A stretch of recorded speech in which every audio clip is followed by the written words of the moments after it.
Hello, everybody, and welcome back to the Bill Brief. This is the podcast where we break down legislation, what it says, why it matters, and how it could shape our communities. I'm your host, DJ William, and today we're going to be taking a closer look at S381, the 10% credit card interest rate cap act. So, this bill was introduced in the Senate on February 4th, 2025, by Senator Josh Hawley of Missouri, and it was also sponsored by Bernie Sanders. So, before we even talk about anything else, right, we need to explain what the bill actually does. So, I think the summary from congress.gov really gives us the basics. This bill is primarily going to cap all credit card interest rates at 10%. So what does that mean, right? Like 10%. Imagine if you borrow something from someone and they say, okay, you can borrow it, but you have to give me 10 stickers later. Okay. That's the interest. But some people who are going to lend something to you are going to say, you're going to have to give me 30 stickers. That's not fair. So this bill says that you're only allowed to ask for up to 10 stickers and not more if you are a lender. And if the person who lends that toy tries to cheat and ask for more stickers, they don't get anything. Zero. So that's what this bill is going to put into practice. Okay, so what else does this bill do, right? If the creditor knowingly charges more, just like we talked about, they're going to lose all the interest owed on that debt. So basically, they're forfeiting everything they tried to collect just because they're having a higher interest rate at like 20% or 30%. This bill also makes sure that consumers get a private right of action, meaning that they can sue to recover interest, finance charges, or fees if a company breaks the law. So violations also fall under the Truth in Lending Act, which is enforced by the Consumer Financial Protection Bureau and the Federal Trade Commission. Okay. Awesome. And this one is really interesting to me, but basically all provisions sunset. They stop on January 1st, 2030, meaning the cap is temporary unless Congress renew it. So only about 4 years. But unfortunately, this bill has not been passed yet. So what does this bill actually mean for people with credit cards, young adults who are starting credit, and also families who rely on them? So let's break it down. First, lower interest rates equals less debt. Okay, so a 10% cap is so much lower than current credit APRs. And just as a confirmation, APRs are the annual percentage rate, right? And this 10% cap could save consumers over $100 billion annually. So it fully is benefiting those with revolving high interest debt. So basically the effect it's going to have is families who are struggling with high interest could pay off their balances faster instead of basically drowning in so much debt. Okay. Also, this is going to be a big change for credit card companies, right? The implication is credit card companies rely heavily on high interest revenue. So the effect could be that they respond by tightening who gets improved, lowering credit limits, or even increasing annual fees.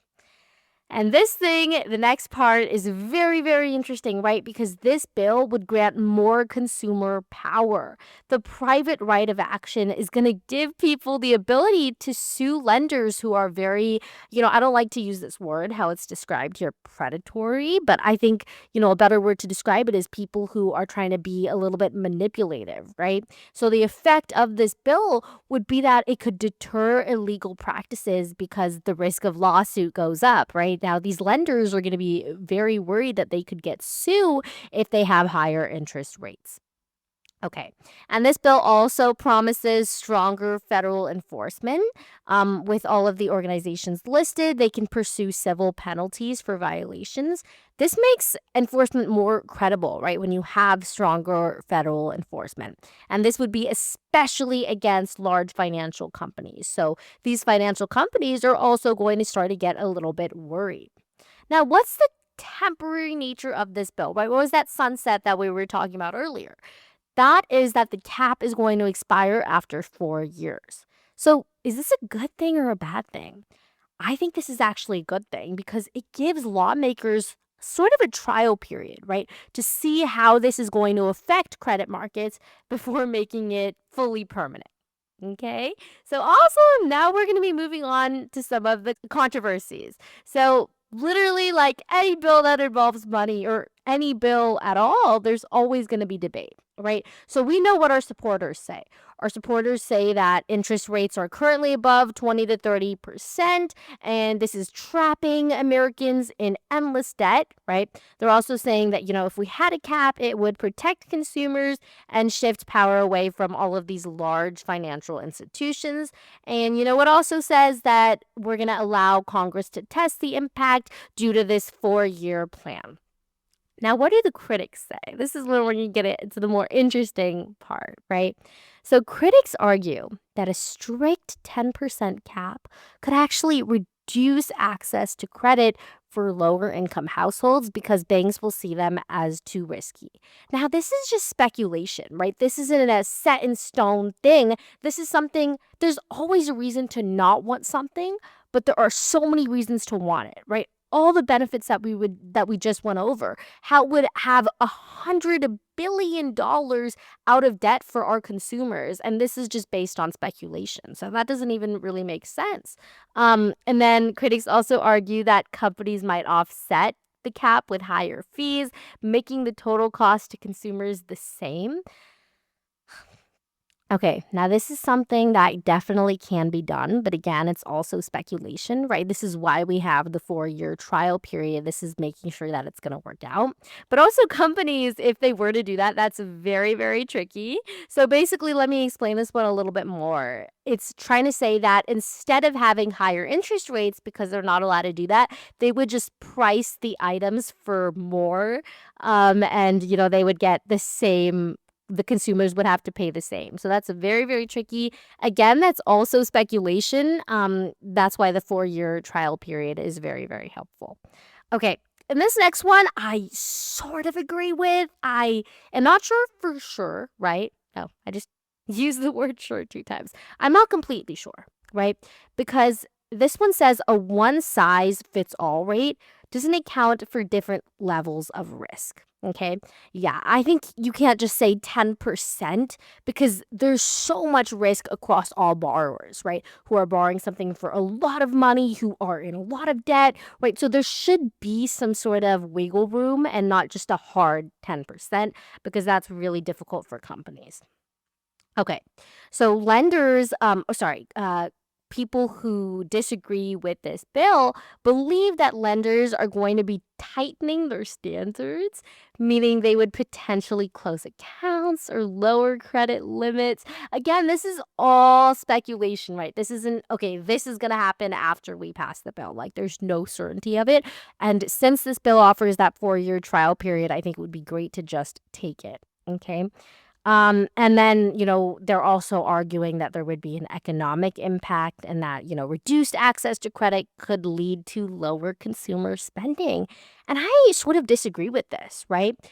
If consumers had this opportunity for only a 10% interest rate, they would be buying more, which even if, they're not spending as much, they're still buying more, so they're still helping companies, okay? So finally, let's get into why it matters, right? All in all, like, what is this impact going to be on our communities? The impact for people who have credit cards. Credit cards are just a central part of life, okay? This is even if you're a teenager who is building credit, a parent who is covering all these emergency expenses, or anyone who's ever carried a balance. Changes to interest caps will be affecting you. This bill tries to tackle the problem of high interest debt, but it's still under debate whether the cap helps more people than it harms, right? But we did go over some of the controversies and clearly saw that a lot of those are based on speculation and nothing is set in stone, which is why, my closing is going to be, let's try this out. We should pass this bill, even though it's only been introduced in Senate. I think it should be passed in Senate, and then, there's more steps like it being passed in House. But, let's go one step ahead and follow through with this bill. Okay, awesome. Thank you so much for listening to the Bill Brief today. I am DJ William, and today we unpacked S381, the 10% credit card interest rate cap act. Please stay tuned for next week's episode where we're going to break down another piece of legislation and also its potential impact on our communities.